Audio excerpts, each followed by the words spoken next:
안녕하세요. 웨스트픽과 최원 원장입니다. 제가 오늘 이 자리에서 일단 먼저 인사 말씀을 드려야 되겠는데, 그래도 더블로라는 장비를 처음 개발하셔서 병원에 소개해 주시고, 또 그 덕에 저희 병원도 많이 성장을 했고, 더블로를 이용해서 또 많은 분들이 얼굴에 대한 더 좋은 이용적인 결과를 얻어서 이 자리에 들어서 어쨌든 사장님께 다시 한번 감사 말씀을 드립니다. 여러분들께 오늘 제가 발표드릴 내용은 시술의 임상적인 경험은 제 뒤에서 김지훈 원장님께서 말씀을 주실 거고요. 대체로 우리가 쓰고 있는 이 더블로라는 장치의 기계적인 원리가 무엇인지에 대해 다시 한번 생각을 해보기로 하겠습니다. 제가 이제 DMPS라는 잡지가 있는데, 거기에 하이퍼뿐만 아니라 초음파 치료 장비에 대한 여러 가지 원리적인 부분들을 나름대로 공부를 해서 정리해서 지금 연재를 좀 하고 있거든요. 근데 이제 그 중에서 하이퍼 부분에 대해서만 간략하게 말씀드리고자 합니다.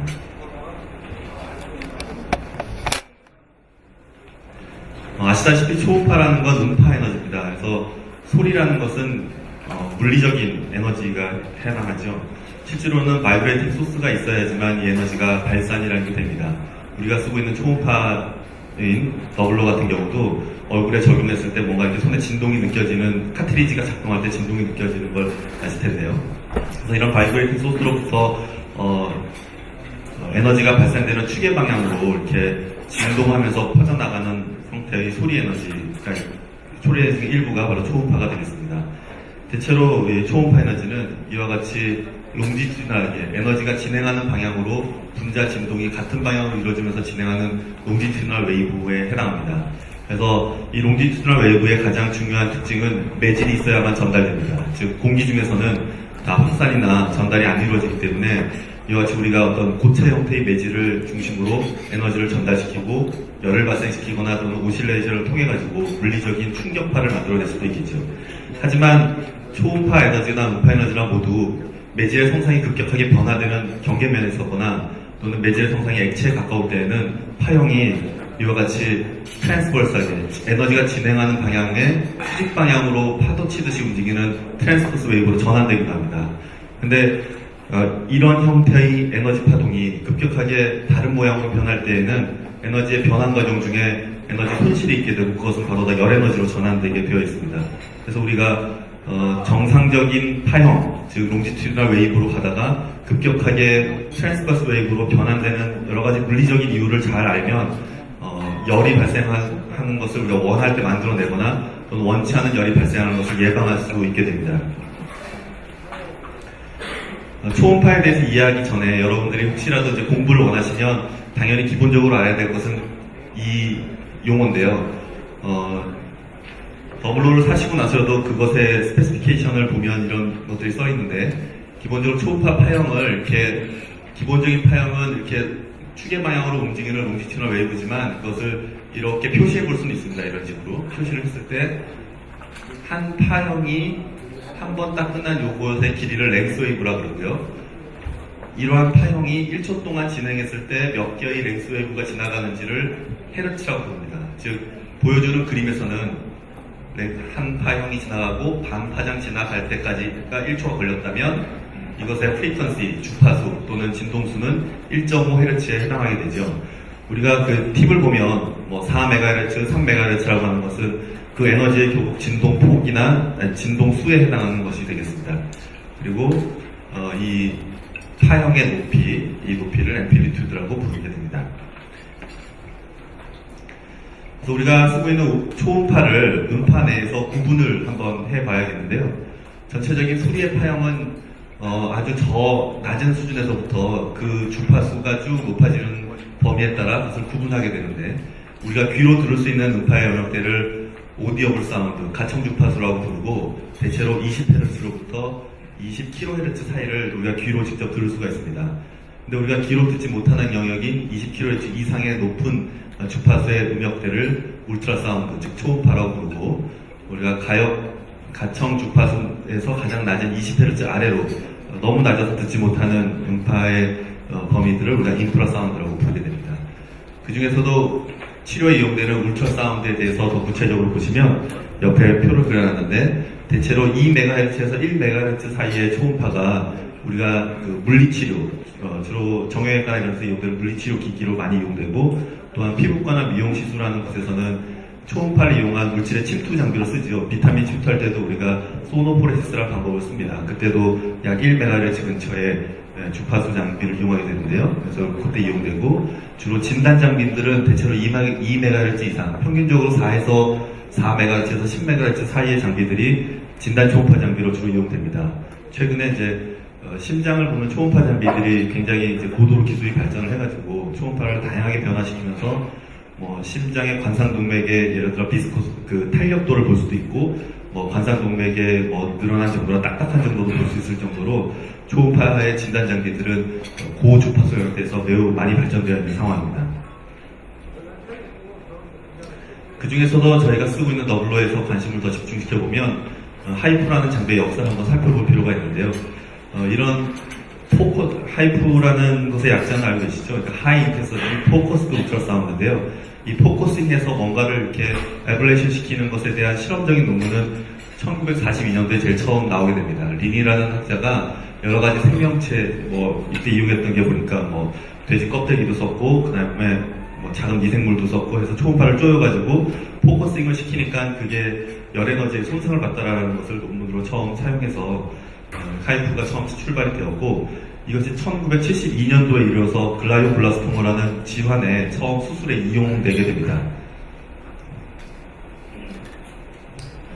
근데 하지만 중요한 거는 하이 인텐시티라고 하는 것에 대한 규정인데요. 저희는 이제 하이프만을 알고 있지만 실제로는 하이프와 대비되는 또 다른 약자는 리푸스입니다. 하이프는 하이 인텐시티 포커스드 울트라사운드라는 거고요. 리푸스는 로우 인텐시티 펄스드 울트라사운드라는 것의 약자입니다. 그래서 두 개가 대비적으로 장비들이 지금 다 출시는 되고 있는데요. 하이프 장비는 실제로는 어블레이션을 위한 장비입니다. 즉 하이 인텐시티의 기준은 정확하게 숫자로 정해져 있지 않습니다. 조직을 어블레이션 시킬 정도의 인텐시티면 하이입니다. 대체로 2W 이상의 에너지가 가해지면 우리 인체의 소프트 티슈들은 대부분 다 어블레이션이 됩니다. 물론 1.7, 1.84에서도 어블레이션이 많이 이루어지기도 하고요.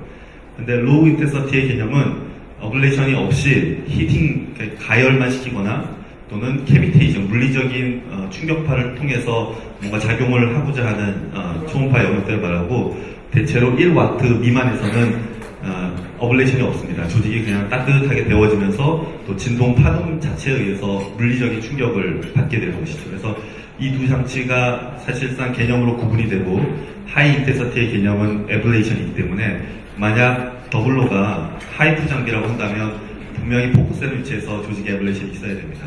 근데 만약 지금 상태에서 보면 더블로도 그렇고 울세라도 그렇고 실제로 그 조직의 그 영역을 정확하게 에블레이션 시키는지에 대해서는 조직학적으로 보더라도 약간 그렇지 않은 경우가 있어요. 대체로 지금 수식으로 계산해 보면 한 60도 정도까지 온도를 올릴 수 있는 걸로 보여지거든요. 그러면 에블레이션 되기도 하고 안 되기도 한 조직들이 있기 때문에 서브레귤레티브 레벨의 에너지 포커싱이 이루어질 수도 있고 또 어블레이션까지 갈 수도 있습니다. 그래서 더블로는 과연 이 둘 사이에 사실 어떤 미들 인텐시티 포커스드 울트라사운드 정도에 해당하긴 하지만 하이 인텐시티 조직을 에블레이션 하는 쪽으로 더 발전시켜야겠느냐, 아니면 어블레이션보다는 우리가 온도를 적절히 한 40도에서 50, 그러니까 어블레이션 되지 않는 온도 내에서 이것을 조절하는 게 맞겠느냐에 대해서 방향성은 더 결정되고 진화되어야 될 거로 봅니다.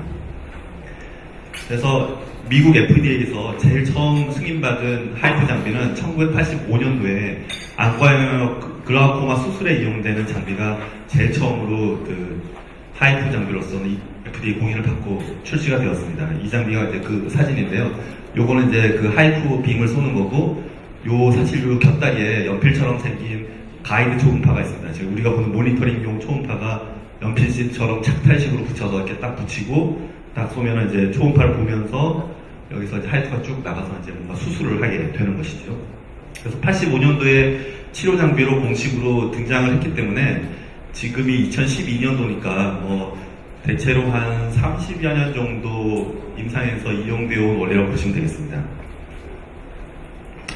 그럼 이제 포커싱을 하는 하이프 장비들이 되게 뭐 지금 신경외과적 수술 장비로든지 프로스테이트 캔서, 브레스트 캔서랑 안과적인 영역에서 종종 수술적으로 이용이 되고 있거든요. 실제로 이제 그걸 이용하는 한국의 대학병원들도 꽤 있습니다. 근데 문제는 각 장비의 포커싱의 안정성이 가장 중요합니다. 수술할 때 그게 중요하죠. 우리는 이용적으로 사용할 때는 사실 그게 진짜 중요할지 안 중요할지는 서로 디스커션을 해봐야 되지만 수술 때는 포커싱이 안정적으로 잘 되고 정확하게 맺히는 게 중요합니다. 그래서 기술적으로 하이프 장비가 어떻게 포커싱을 시키는지가 사실 그 기계를 구매할 때 잘 알아봐야 될 사항이 되긴 하는데요.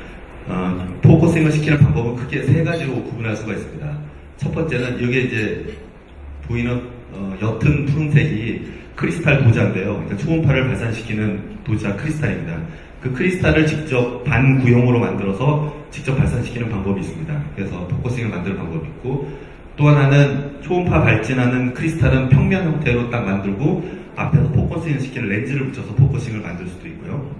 마지막으로는 초음파는 이렇게 그냥 퍼스트 플레인 파장으로 내보내되 반대편에 미러를 둬서 그 외부에서 포커싱이 만들어지는 방식으로 포커싱을 시킬 수도 있습니다.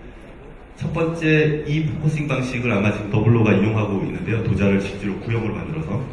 이 포커싱 방식의 문제는 도자는 우리가 마치 도자기 같은 크리스탈, 세라믹 같은 성분으로 구워서 만듭니다. 그래서 구조 변경이 만들다 보면 예를 들어 100개의 도자를 원형으로 구웠을 때 정확하게 그 반경이 유지되냐에 대한 기술적인 한계들이 좀 있습니다. 그래서 우리가 매번 카틸리지를 새로 사서 쓰는데 쓸 때마다 그 카틸리지가 동일하게 포커싱이 되느냐는 사실 좀 다를 수도 있다는 거예요. 그 기술적인 불안정성이, 포커싱의 불안정성이 조금 있습니다. 이 부분은 렌즈에 두면은 정확하게 깎아서 항상 일관되게 만들 수 있기 때문에 포커싱의 안정성은 있지만 돈이 많이 들어가죠. 이렇게 기계를 만들려면. 마지막 방식은 이렇게 임상적으로 이용할 수 있는 방식은 아닙니다. 그래서 이런 방식들이 있기 때문에 만약에 더블로나 또는 미용이 시술되는 하이프 장치들이 좀 더 정확한 포커싱을 원한다면 포커싱을 시키는 기술적인 방법들이라고 우리도 있어야 될 거라고 봅니다. 하지만 이거 포커싱이라고 해서 그게 딱 점으로 맺히는 것은 아닙니다. 초음파가 도자 형태로 이렇게 반구형으로 굽어서 초음파를 발산을 시키면 이렇게 약간 길쭉한 형태의 포커스 존을 이루게 되죠. 그래서 보여주시는 사진에서 보시다시피 포커스 존이 길쭉하게 형성이 됩니다. 그러니까 세로로 마치 못을 막는 듯한 상황이 되는 거죠. 그래서 이것이 임상적으로 의미하는 바는 우리가 과연 타겟 티슈를 두고 더블로나 또는 울세라나 더블로를 사용을 했을 때 그 밑에서 일어날 변화의 모양들을 이해를 해야 이것이 임상적으로 어떤 결과를 가져올지 연상할 수 있습니다. 그래서 우리가 이제 사용하고 있는 더블로 하이프 장비의 바이오 이펙트를 크게 구분을 하면 서멀 이펙트와 어커스틱 이펙트로 둘로 구분할 수 있습니다. 이거는 하이프 장비뿐만 아니라 모든 초음파가 갖고 있는 에너지의 생물리학적인 작용입니다. 그 중에 중요한 것은 서멀 이펙트인데요. 서멀 이펙트가 왜 생기냐면 초음파가 매질을 통과하면서 어테뉴에이션이라고 에너지가 매질에 이렇게 흡수되면서 감쇄되죠. 그래서 감쇄가 일어나는 과정은 주로 매질 자체가 에너지를 흡수하기 때문에 생기는 것과 그 매질 자체가 에너지를 스캐터링 시킵니다. 그래서 두 가지에서 지나가다가 에너지가 쭉쭉쭉쭉 감소하게 되는데 그 감소된 에너지는 전부 다 열 에너지로 전환이 되게 되죠. 그래서 주로 매질을 통과하는 초음파 자체의 업석션에 의해서 히팅이 일어나게 됩니다. 근데 이 히팅에 영향을 주는 것이 있는데 첫 번째로는 우리는 조직에 쓰기 때문에 이 조직 자체의 물리적인 특성이 어테뉴에이션의 변수를 주게 됩니다. 예를 들어 조직의 밀도, 조직을 통과시킬 때 이 소리의 속도, 조직 자체의 저항감, 임피던스 이런 것들의 변수들이 조직 자체의 특징으로 존재하기 때문에 지방에다 쏘느냐, 피부에다 쏘느냐, 근육에다 쏘느냐에 따라서 다 다른 에너지의 변화들을 얻게 된다는 거죠. 또 하나 히팅에 또 영향을 주는 요소는 혈관입니다. 혈관이 많은 조직에 하이프를 쏘면 히팅이 잘 안 됩니다. 그 혈관 자체에 흐르는 물이 열을 모으지 못하고 분산시켜버리기 때문에 힐싱크 역할을 해버립니다. 그래서 혈관이 많은 구조에서는 원하는 만큼 온도를 많이 높일 수가 없습니다. 그 다음에 두 번째로 초음파의 바이오 이펙트는 어커스틱 이펙트입니다. 이건 물리적인 작용인데요. 주로는 우리가 캐비테이션 이펙트라고 부릅니다.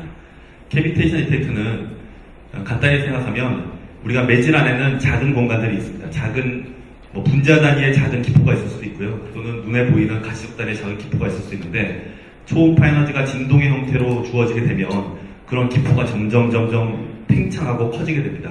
그 원리는 여러 가지로 설명하는데 그래서 팽창하다가 뻥 터지게 되는데 그러면 캐비테이션 이펙트가 생기게 되는 겁니다.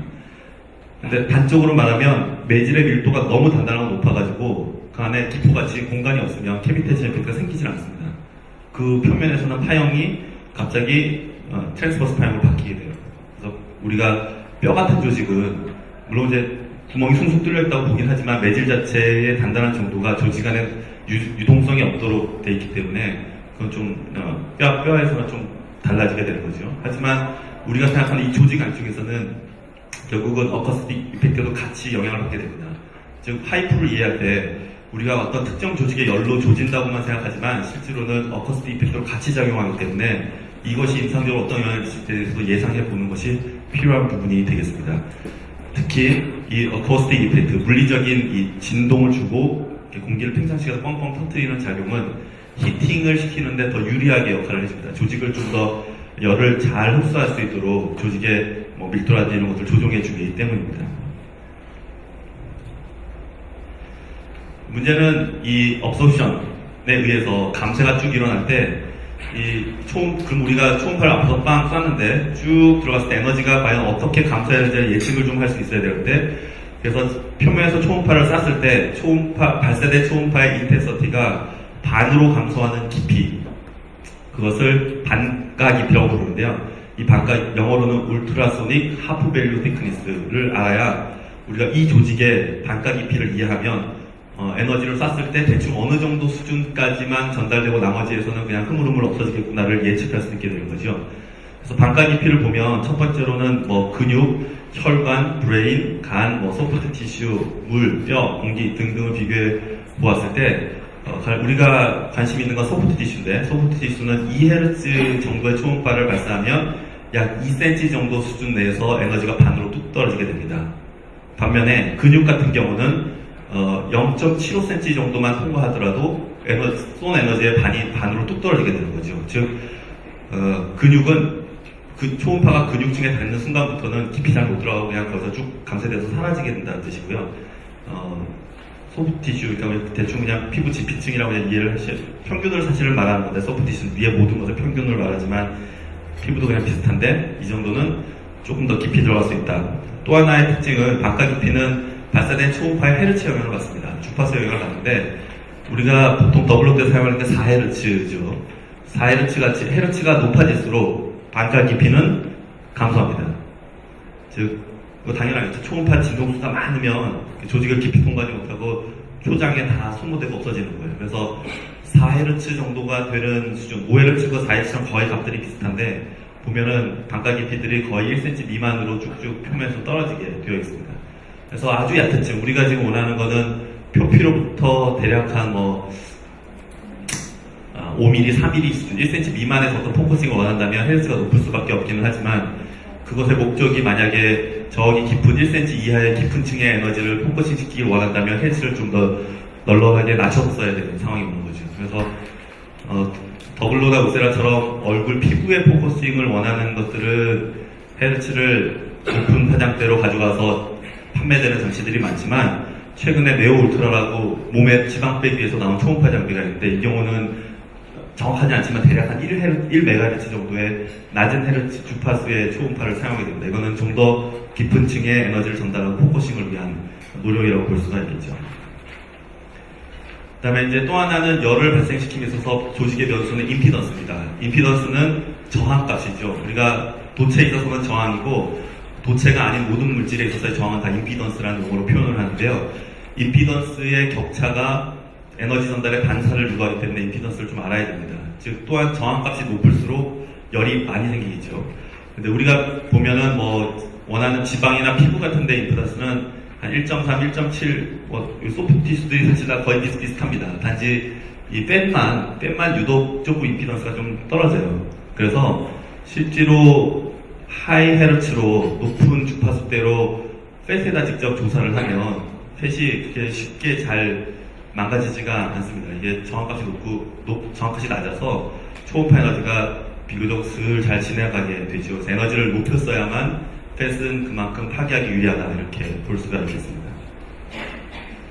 그래서 이게 그 다음에 말씀드릴 것은 이제 초음파가 진행함에 있어서의 반사인데요. 이 반사는 우리가 임상적으로 부작용을 만들 수 있는 요인이 되기 때문에 알아야 되는데, 밀도가 다른 두 매질이 딱 붙어 있을 때 처음 초음파가 지나가는 매질과 두 번째 닿는 제2의 매질상의 밀도 차이가 크면 반사가 많이 일어나게 됩니다. 하지만 다행히도 우리가 사용할 때 피부에 접촉시켜서 피부, 지방층, 근육층으로 지나가는 사이는 밀도 차이가 크지 않아서 반사가 그렇게 심하지는 않습니다. 주로 우리가 미용에 사용하는 더블로를 사용할 때 반사는 접촉면에서 일어납니다. 밖에서 카틀리지를 피부에 딱 접촉시켰을 때 피부 카틀리지 접촉면에서와 피부 사이의 반사율이 가장 문제가 되는데, 특히 우리가 더블로 쓸 때 젤을 바르죠. 젤. 의사들이 여러분들도 쓰시는 분은 알겠지만 이거 꽉 안 누를 수가 없어요. 이렇게 쓸 때 이렇게 뭐 느슨하게 들고 쏘는 분은 없으니까 대부분 꽉꽉 잘 누르고 쏘는데도 불구하고 뻔히 생겼다. 또 쏠 때 보면 뭔가 괴상한 찌직 소리가 나죠. 찌지직 뭔가 비닐루가 타는 소리 같은 게 날 때를 경험하셨을 겁니다. 그게 어디서 생기냐면 젤 안에 기포가 있으면 그게 그 공기 덩어리들이 표면과 그 사이의 공기 때문에 반사율이 높아져서 경계면에서 열이 맺히게 됩니다. 물론 들어가는 놈도 있고 반사되는 놈도 있게 되죠. 그래서 열이 맺히게 되면 뭐 접촉하고 있는 위쪽인 카틸리지 표면에도 열을 얹혀서 점점점점 화상을 입히거나 피부 쪽에도 점점점점 화상을 입힐 수가 있어요. 문제는 그 열 발생 자체가 그 젤 안에 기포가 많지 않기 때문에 열이 많이 생기진 않아서 피부가 그냥 뻘겋게 보이다가 가라앉는 수준에서 화상은 끝나고 비닐루가 붙어있는 카틸리지 쪽에서는 점점점점 찍혀있는 열 손상들을 눈으로 확인할 수는 있는데요. 근데 어쨌든 그런 부분들에 있어서 반사에 의해서 부작용이 발생할 수 있기 때문에 얼굴에 젤을 도포할 때에는 그 젤 자체에 기포가 많지 않도록 보관을 일단 잘해야 되고, 그 다음에 좀 곱게 바르는 것 또한 부작용을 줄 수 있는 요소가 됩니다. 어쨌든 부작용의 이유가 반사에서부터 발생할 수 있다는 점입니다. 그래서 문제는 이제 각 밀도가 다른 조직 간의 반사율을 보면 지방층과 근육축 사이는 반사가 거의 안 됩니다. 그냥 반사율이 1이니까 그냥 쭉 지나가는데, 문제는 소프트 지수와 에어 사이의 반사가 거의 99%로서 우리가 접촉시킬 때 잘해야 된다라는 부분이죠. 그래서 이까지가 그냥 우리가 초음파를 이용할 때 인상적으로 좀 중요한 몇 가지 개념들을 설명을 했고요. 과연 미용적으로 이용되는 하이프 장비, 오늘 더블로 자리니까 더블로와 같은 미용적으로 이용되는 하이프 장비는 제 생각에서는 어느 방향으로 진화해야 되느냐입니다. 여러분들 사용 유저들 보시면 울세라도 그렇고 더블로도 그렇고 모니터 장치가 다 붙어 있습니다. 그거 보고 쏘는 분들, 쏠 때 나는 모니터를 참조하며 시술한다고 하신 분들 손 좀 들어봐 주시겠어요? 근데 하지만 하이프 장비는 가장 중요한 진화 방향은 결국 이것은 수술 장비입니다. 제가 보기에도 미용적으로 지금은 얼렁뚱땅 이용되고 있지만 더 진화한다면 이걸 이용해서 우리 미용도 수술을 할 수 있을지도 모릅니다. 이제 그렇게 되려면 모니터링이 중요합니다. 우리가 포커스가 맺는 조직 내 위치, 그리고 그 포커스를 통해 열 손상이 얼마 정도 가해지며 조직의 변성은 어떻게 이루어지는지를 실제로 볼 수 있습니다. 이 장비 더블로는 안 되지만 프로스테이트 캔서 때 이 초음파를 이용한 시술들을 종종 하는데요. 그때 시술 전후 논문 사진들을 보면 시술 전, 시술 후의 초음파 사진을 딱 비교해서 보여주면 어떤 부위가 어떻게 손상됐는지를 그 기계적 장치가 정확하게 보여줍니다. 근데 물론 이제 이거는 뎁스가 얕고 여러 가지 기술적 한계가 있죠. 그리고 또 하나는 써보셔서 알겠지만 여러 사람 하다 보면 이 도대체 어떤 사람 뜨겁다 그러고 어떤 사람 안 뜨겁다 그러고, 어떨 때 같은 사람 두 번 했는데 처음에는 뜨거웠다 그러고 두 번째는 안 뜨겁다 그러고 천차만별입니다. 이게 결국은 그 사람의 피부 상태나 조직 상태에 따라서 밑에 맺히는 열에, 우리는 1줄을 쏘지만 그 1줄이 밑에서 어떤 온도의 열 에너지를 발생시키는 조건 변화가 너무 많다는 겁니다. 이게. 그렇기 때문에 우리가 썰말 도주를 예측할 수가 없고, 썰말 도주를 예측할 수가 없으면 시술 전후에 대한 객관성 평가가 어렵다는 겁니다. 그리고 또한 썰말 도주를 이해할 수 있을 때만 우리는 이것을 더 잘 쓸 수 있을 겁니다. 그래서 중요한 거는 어느 깊이에 맺히는지를 볼 수 있어야 되고, 쏘고 난 전후 사진이 있어가지고 어떻게 조직이 변성되며 얼마나 열에 가지고 손상을 주는지를 볼 수 있을 때만이 더 의미 있는 시술을 할 수 있겠다는 겁니다. 실제로 초음파를 이용한 모니터링 장비 중에는 조직에서 발생되는 RF를 건져다가 그로부터 어커스틱 티슈 프로퍼티 메저먼트라는 걸 해가지고 이 조직의 어떤 변성 정도 등을 측정할 수가 있고, 특히 이러한 RF 메저먼트 장비를 포함한 것이 소노블레이트 500이라는 FDA 공인받은 아직 공인은 못 받았는데요. 그래도 세계적으로 많이 팔렸습니다. EU에서 공인을 받아서 우리나라도 몇 대 들어온 모양인데, 전립선 수술 때 이용되는 장비에는 RF 메저먼트가 들어있어서 초음파 모니터링보다 좀 더 정확하게 어떤 깊이, 어떤 변성 정도로 온도가 올라가는지를 볼 수 있게 하고 있습니다. 그 다음에 초음파를 이용한 또한 측정 방법으로 엘라스토그라피를 볼 수도 있습니다. 역시 RF 데이터를 얻어다가 전후를 비교하면 조직의 스티프니스, 딱딱한 정도를 측정할 수 있기 때문에 우리가 뭐 탄력이 좋아졌다 나빠졌다도 볼 수 있고 또 열에너지로 변성된 조직이 얼마나 딱딱하게 잘 변성됐는지도 결과를 알 수가 있게 됩니다. 마지막으로는 초음파를 이용해서 non-invasive하게 밑의 온도를 측정할 수가 있습니다. 서모메트리를 초음파를 이용해서 할 수 있기 때문에 이런 온도계를 붙여놓으면 결과적으로 우리가 밑에 강한 에너지가 우리가 여기서 사람마다 다르겠지. 어떤 사람은 1.7J를 쏴줘야 밑에 온도가 60도가 올라갈 거고 어떤 사람은 1.4만 쏴도 밑에 온도가 60도 올라가는 사람이 있을 겁니다. 그래서 실제로 엔드포인트, 임상적으로 사용되는 맨 마지막 그 조직의 온도를 측정할 수 있는 장치를 가이드로 붙여도 유용하겠다. 실제로 이것은 네올트라는 이 방법을 이용합니다. 근데 가이드가 붙어 있는 건 아니고요. 밖에서 체외 온도 측정기를 같이 세팅으로 줘요. 그래서 초음파를 쏘면서 그 밖에서 온도계를 계속 쏴보면 배 밑에 온도가 몇 도까지 됐는지를 보면서 작동을 시킵니다. 그래서 기계적으로 결합되어 있지는 않지만 어쨌든 네올트라는 바디 장비는 이런 걸 차용을 하고 있습니다. 그래서 이런 방법대로 향후 더블로라든지 미용 시술에 이용되는 하이프 장비들은 좀 더 모니터링을 더 강화시켜주면 우리가 지금은 시술 결과도 다 다르고 또 만족도도 다 다르지만 그 시술 결과 만족도를 더 표준화시킬 수 있고 어떻게 보면 이걸 이용해서 단순히 얼렁뚱땅 리프팅이라는 걸 하는 것보다는 좀 더 수술적인 접근, 비침습적 수술적 접근으로 넘어갈 수 있는 좋은 장비가 될 수도 있겠다고 봅니다. 예, 이상입니다. 감사합니다.